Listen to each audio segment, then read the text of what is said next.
I'm in the studio today and I wanted to share with you something that I do in my workshops.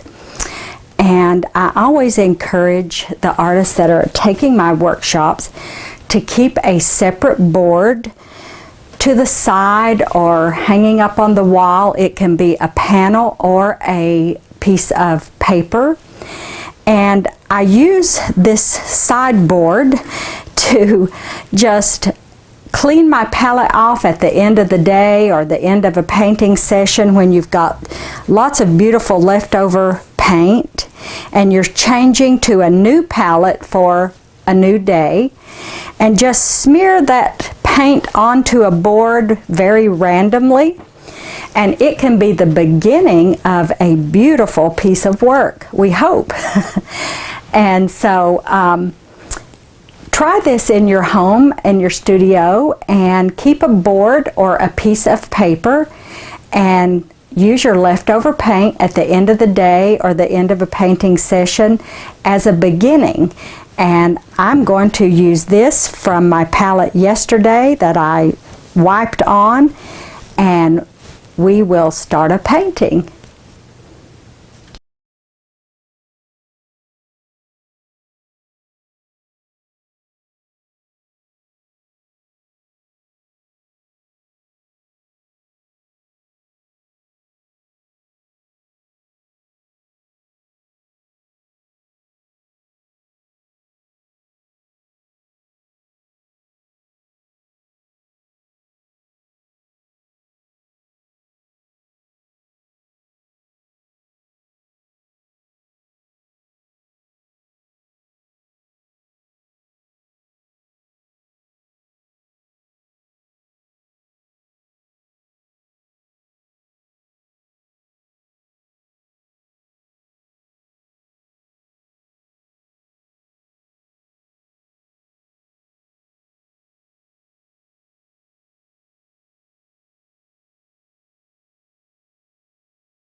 Okay, I have worked on this piece and I have got it pretty thick. It's very opaque in areas, then very transparent in other areas. So I think I'm going to pause and let this have a little bit of time to set up so I can come on top with another layer in the next studio visit. So I am going to stop on this painting for today. Hope you've enjoyed it and hope you'll come back in the next day or so and see part 2. Thanks everyone.